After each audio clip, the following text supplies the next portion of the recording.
Hello everyone, my name is Beckett and welcome back to the channel. And today in Division 2, we're going to be talking about Massive's biggest regrets for the Division 2, what I think they are, and with us heading into Year 3, and hopefully we're going to be seeing some new DLC, some trailers for something soon. Do not expect Division 3. Honestly, we would have heard something about it by now, and I don't think we're going to be waiting around doing another year of seasons. That would just be a big letdown. But before we get started, if you enjoy the content, hit that subscribe, and if you like the video, smash that like button. Alright, first off, let's talk about gear sets and Gear 2.0. Now, the gear sets in the game, there's a few good ones that I like and I enjoy with, but a lot of them just feel dumbed down, and I feel like Division or Massive was just too afraid to let them be good. Now, they either went one of two ways, where they brought old sets back, Striker, Ongoing Directive, and Ongoing Directive just feels like a neutered Predator's Mark, which is very sad because that was one of my favorite sets in the game.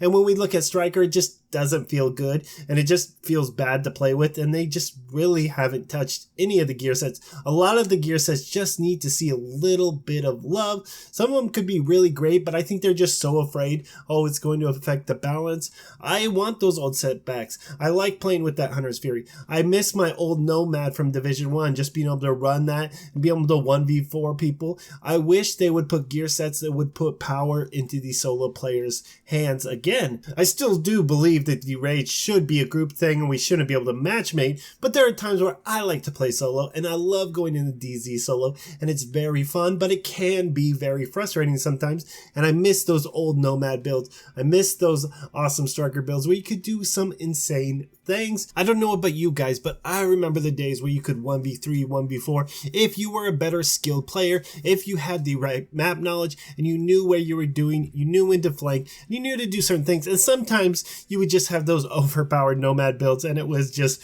quite fun, and you could do something that a solo player could still survive, could still do their farming routes and deal with a 1v4 situation, or decide, oh, I'm just going to get out of here. Now, when we look at it today, there's no way you can even 1v4 in the Dark Zone. It's not even a thing. You can't even 1v2. Maybe sometimes if you get lucky, you get the jump, you go rogue on someone when they're not paying attention.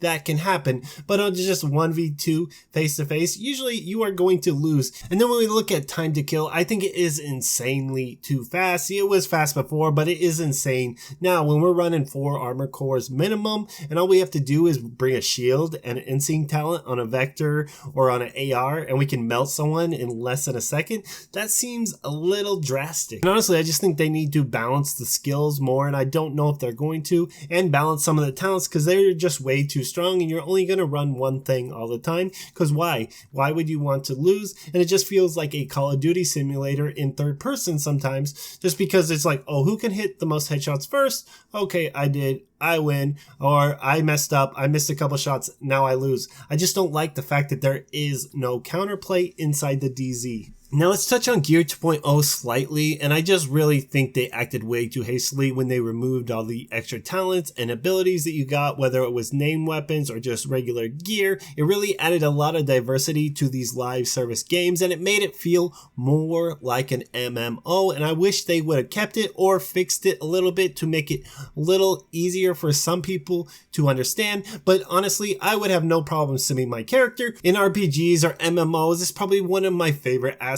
I don't know why. Sometimes I love simming my character more than actually playing it. You get that new piece of gear, you're like, nah, I don't need to put it on yet. Let's sim it, give it a few minutes, and we'll figure it out. Maybe I'll be able to use it. But that's just some feature I love, and I just love that they were adding more depths. And then they just kind of went the opposite way and said, oh no, let's just make it easy. So we don't want any trouble. We don't actually want to try to balance anything. And I think that was a huge mistake on their end, and I think they regret that still to this day. All right, now let's talk about Dark Zone and just the overall design of the Dark Zone. I'm not going to talk about the meta. We already talked about that shortly. And we're not going to talk about, oh, the loot's not good enough, it's not fair, I need to have the best loot. I'm talking about these small DZs. I think it was a horrible choice. I think they need to go back to those large DZs. They need to turn Kenley College into a DZ, because then maybe people will actually go inside and play it. That might be a novel concept, I know, Massive, but honestly, we need to go back to those large DZs. They should add the old New York DZ. Not only did it add more depth to the game,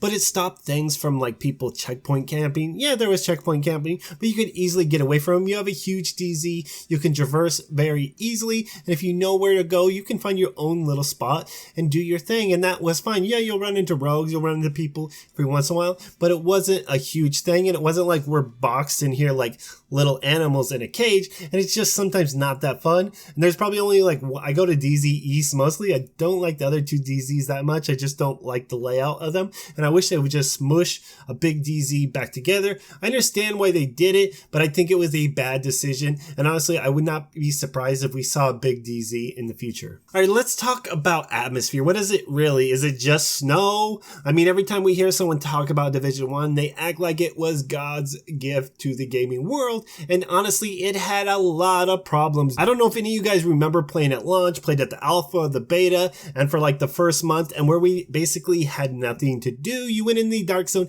you did your stuff, you were able to do the raid finally, but we got our gear out of there, and we had nothing to do again, and it took several patches to get the game right. And honestly, you do not have a good game when you are giving out free DLC. I know a lot of people have those rose tinted color glasses on, and it just wasn't that great, but I don't think Division's 2 setting was a great idea either, and I think it's something that they really regret. Why they went straight to the post-apocalypse kind of game when there was like a million post-apocalyptic games out there. There was no reason. We were still rebuilding. We weren't even rebuilding. We were still coming back from the virus, and we should have still be coming back from the virus. And honestly, I don't know what their thinking was at this moment. Maybe Ubisoft said, no, do this. We want to sell more copies. Fallout 4 is out there. All these other games are out there. We need post-apocalyptic. I think it was just a bad choice, and we should have just, I mean, we still could have come to DC, but it shouldn't have been in the shape like it was, or we could have gone into New York and actually opened up more parts of New York City, because there is so much to New York,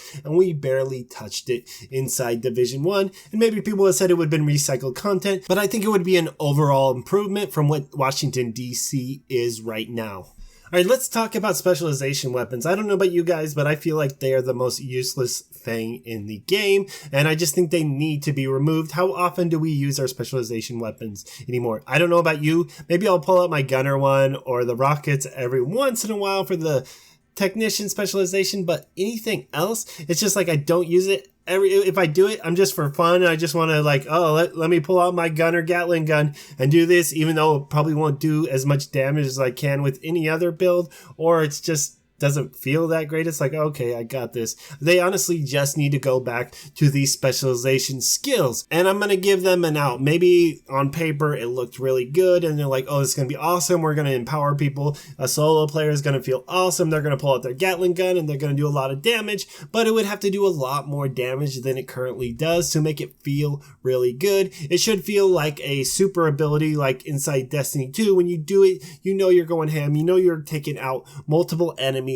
clearing a room or clearing a bunch of guardians, whether you're in PvP or you're in a PvE situation. And one of my favorite things about this specialization skills was that not only did you felt really empowered when you use it on yourself, but you also empowered your team, and it just all around felt better than just pulling out a third gun to shoot a few bullets or pulling out a rocket launcher. Honestly, those things just don't feel good compared to using a skill, even though you just hit a button and it's like, okay, you power up your whole team. It just still feels better than just pulling out another gun or a rocket launcher. All right, let's talk about Keener. And first off, let's say Keener did nothing wrong. And we're going to get into that in another video. We're going to start talking more and more about the Division 2, its backstories. But honestly, Keener did do nothing wrong. If you know anything about Directive 51, about Shade, you'll understand you have to complete the mission by any means necessary. And I think killing off Keener is just a terrible idea. There was so much build up in Division 1 with the Echoes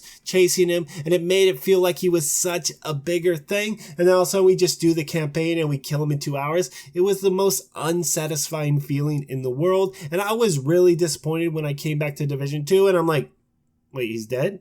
Can't be dead. Now, it probably wouldn't have been so bad, but I felt like the build up in Division 1 to hunting down Keener and figuring out what happened, let that hype train keep going and going and going, and then they didn't know how to end the story, and maybe they had to rush out DLC. Oh, let's put Keener there. No. That was a really bad decision, and still to this day they are trying to fill that void with another bad guy and another bad guy each season, trying to fill that place that Keener had. But I don't think they're ever going to be able to recapture that magic, and I think they wish they could go back in time, but they can't. And just remember, Keener did nothing wrong. But that's all I have for this video. If you'd like me to do another video like this where we talk about regrets, whether it's Division 1 or Division 2 or anything else, go ahead and let me know down in the comments. Now, if you're looking for other Division 2 videos, I do build videos, tutorials, cover Division 2 news. I have everything for old players to new players and everything in between. And thanks again for watching.